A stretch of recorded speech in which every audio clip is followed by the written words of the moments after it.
Bentornati raga, qui con Zogis Gaming. Oggi vorrei vedere come fare il settore B2 più il boss sul laboratorio di Last Dying Earth Survival, sempre in efficienza e diciamo in economia. Ora, siccome abbiamo già visto nei video passati come approcciarci agli zombie, quali abilità usare, e ti consiglio di dare un'occhiata alla playlist per chi ha già il chopper per seguire tutta la serie sul laboratorio con tutte le guide, allora in questo video vorrei concentrarmi di più sulle trappole, che sono l'elemento cardine di questo settore, perché queste insieme al posizionamento di alcuni dei nostri nemici faranno di questo dungeon un bel grattacapo per molti sopravvissuti. Dopo le prime stanze infatti subito abbiamo a che fare con la prima trappola, non è altro che una stanza con dei laser che se attraversiamo attiveranno il sistema di sicurezza che espellerà un sacco di spore.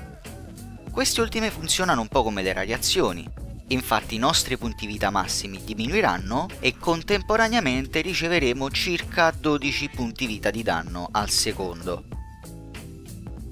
Dipendentemente dal gruppo di zombie che spawna, potresti approcciare questa stanza in modi diversi. Potresti cioè usare gli inalatori, che becchiamo sempre dalle casse del laboratorio, i quali funzionano un po' come le fiale antiradiazioni, cioè annulleranno gli effetti delle spore.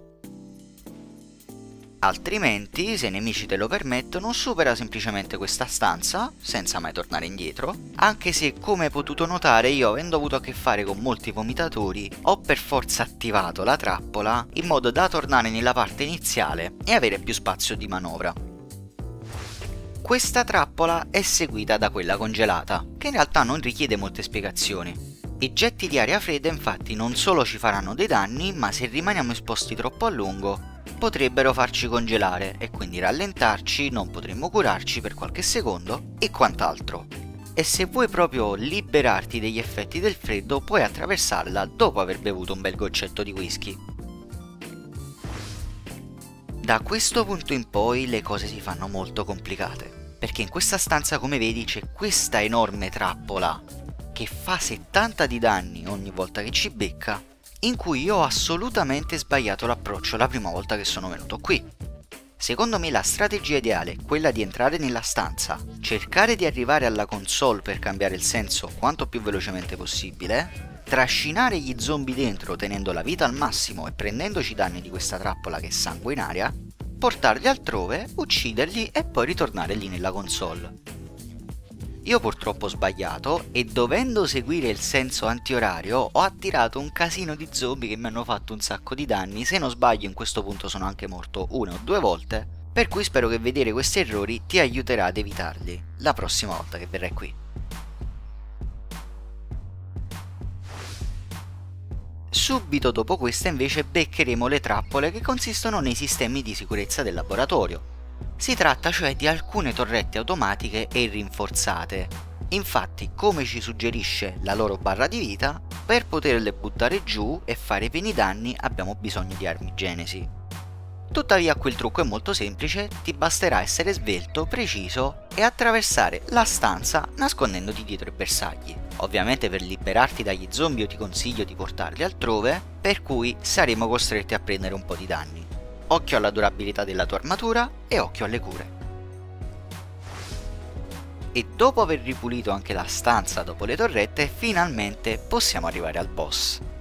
La dinamica di questo combattimento è molto simile a quella del rompighiaccio, perché qui la velocità sarà molto importante. Anche questo boss non fa moltissimi danni, tuttavia il suo danno ad area ci stonerà per qualche secondo. E potrebbe essere molto pericoloso perché come vedete in quest'area ogni tanto verrà attivata un'enorme trappola elettrica.